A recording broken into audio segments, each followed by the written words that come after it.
Somewhere between the wild and the human world, there is a door, and sometimes it opens from the wrong side.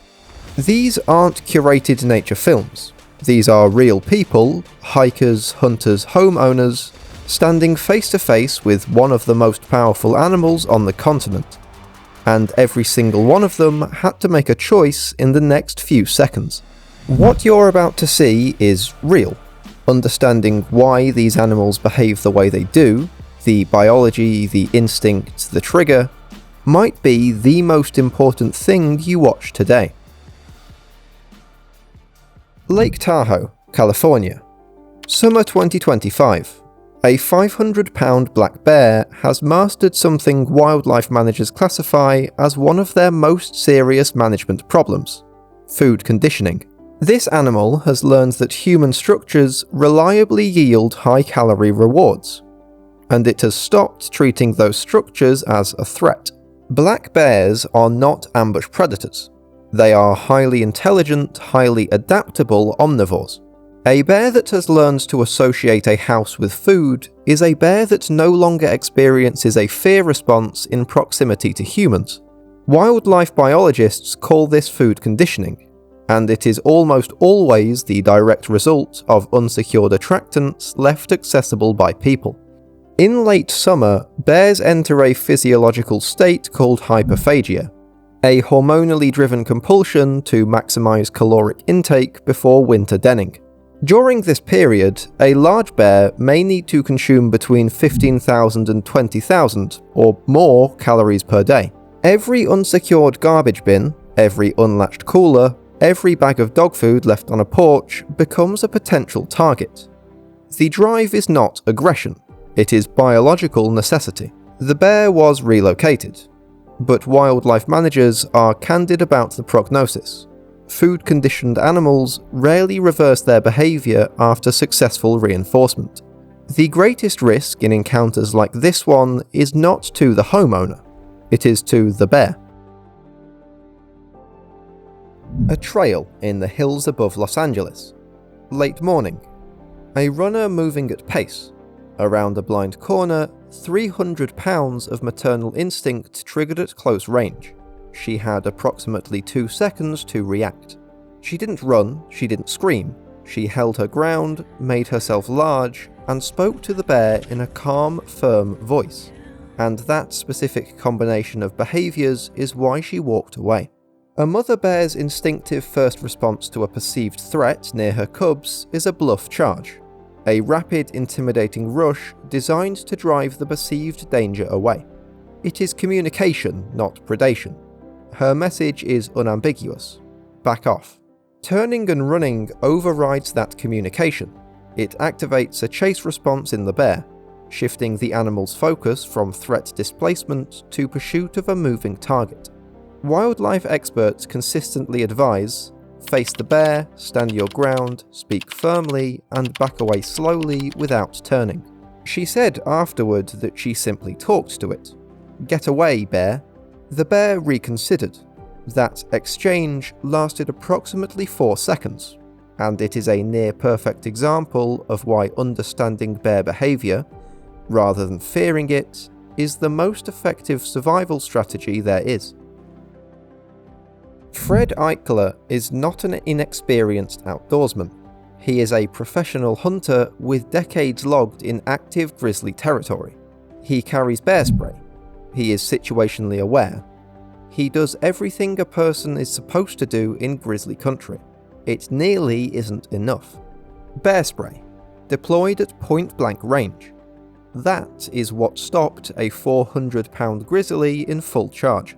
Research published in the Journal of Wildlife Management and other peer-reviewed sources consistently shows that bear spray, a large volume aerosol of oleoresin capsicum, is highly effective at stopping aggressive bear behaviour, including charges, in documented encounters. Across multiple studies, it has matched or outperformed firearms in close-range defensive scenarios. The reason is mechanical. Spray does not require precise aim under extreme physiological stress. You point, deploy, and hold. It creates an unavoidable chemical barrier the bear cannot push through. Eichler said afterward that the entire encounter lasted 11 seconds. In grizzly country, 11 seconds is the difference between a story you tell and one other people tell for you. Decades of preparation, the right tool, and the discipline to use it correctly, all deployed in under a quarter of a minute. 3 cases in, 3 more to go, and the next 2 push into territory most wildlife channels never touch. If you're new here, hit subscribe and the bell.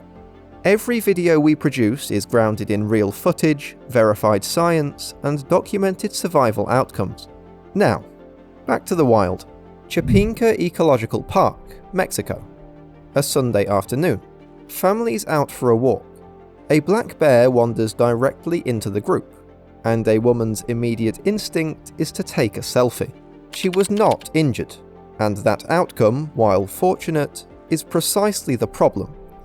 This bear was exhibiting advanced habituation, a documented process by which repeated non-negative contact with humans progressively erodes a wild animal's natural aversion response. A habituated bear is not a tame bear.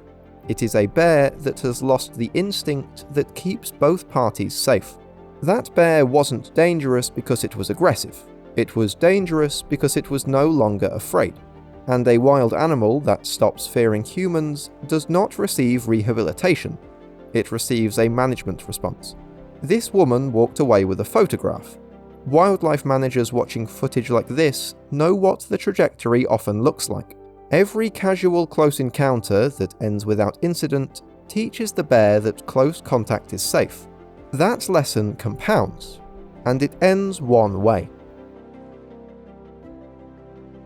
Not every encounter involves a human on one side of the equation. In the wild, bears face challenges, and opportunities, that reveal something about their nature that no home invasion footage ever fully captures. Spring in bear country. A grizzly emerges from its winter den, running roughly 30% below its pre-denning body weight. It is lean, it is driven, and it is anatomically built to take down prey considerably larger than itself. A grizzly bear can reach 35 miles per hour over short distances. A mature moose can exceed 1,500 pounds. The outcome of this kind of encounter is never guaranteed. The moose has its own considerable weapons. But over hundreds of thousands of years, the grizzly's anatomy, strategy, and instinct have been refined for exactly this scenario. This is not violence as a concept. It is an ancient feeding strategy, encoded over millions of years of evolutionary pressure into bone structure, muscle architecture, and predatory instinct. To a grizzly exiting winter dormancy, a moose standing in open water is not a threat. It is a caloric opportunity shaped by 100,000 generations of selection. Brooks Falls, Alaska. September. Tens of thousands of sockeye salmon push upstream through Katmai National Park, and every grizzly in the ecosystem converges on this stretch of river. The bears that secure the best fishing positions will enter winter denning with the greatest fat reserves. In some years, that margin determines whether they survive. Biologists observing Brooks Falls over decades have documented the social structure here with precision. Dominant male bears secure the prime positions, the lip of the falls, where salmon leap directly into reach. Subordinate animals, including females with cubs, occupy peripheral spots and yield when challenged. What you rarely see is a fight to serious injury. Grizzly bears resolve most dominance disputes through ritual display. Size, posture, vocalization, confidence. Actual contact that injures both animals is evolutionarily costly. Restraint, it turns out, is the adaptive strategy. The bear that walked away did so without injury, without wasted energy, and with its position in the hierarchy intact for another season. In a system governed by evolutionary logic, knowing when not to fight is not a sign of weakness. It is the mark of a species that has been refining its decision-making for millions of years. Let's address the question that fills the comments on every video like this one. Gun or spray? The peer-reviewed research is consistent. Bear spray, a high-volume aerosol of oleoresin capsicum deployed in the bear's path, is highly effective at halting aggressive behaviour, including charges, in documented close-range encounters. Not because firearms aren't lethal, because spray creates an immediate, unavoidable sensory barrier, and does not require fine motor precision under extreme adrenaline response. In the worst moment of your life, you do not have a steady shooting platform. The protocol is simple. The difficulty is executing it under stress, which is why it must be learned before you need it. A grizzly that charges you because you surprised it, or because you're between a mother and her cubs. Play dead. Face down, hands over the back of the neck, legs spread. Hold until the attack stops and the bear leaves. A grizzly that has tracked you, returned after an initial contact, or approaches at night. That is predatory behaviour. Fight back. Every available weapon directed at the nose and eyes. A black bear in any attack scenario. Fight back immediately and aggressively. Playing dead with a black bear is a documented fatality mechanism. The goal is not to survive a bear encounter. The goal is to design your time in bear country so that an encounter never escalates to that threshold. Make noise on the trail. Travel in groups whenever possible.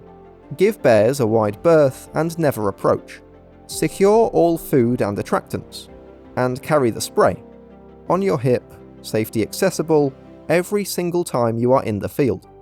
Every animal in this video was doing exactly what its biology and its evolutionary history shaped it to do.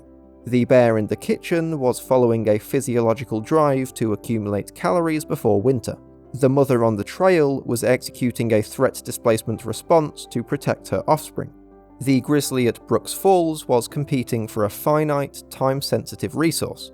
None of them were acting irrationally, none of them were villains. They were bears. Being bears. The 6 encounters you've seen today were each different in cause, in context, and in consequence. But they share one thread. Every outcome, good or bad, was shaped by behaviour. The behaviour of the bear, and the behaviour of the human. Understand what triggers a charge. Know which tool to carry and how to deploy it. Learn the difference between a bluff and a predatory approach before you need that distinction to matter. Respect the space these animals occupy, because it was theirs long before it was ours, and coexistence begins with understanding. Which encounter shocked you most? Let us know in the comments. Hit like and subscribe for more of nature's most intense moments.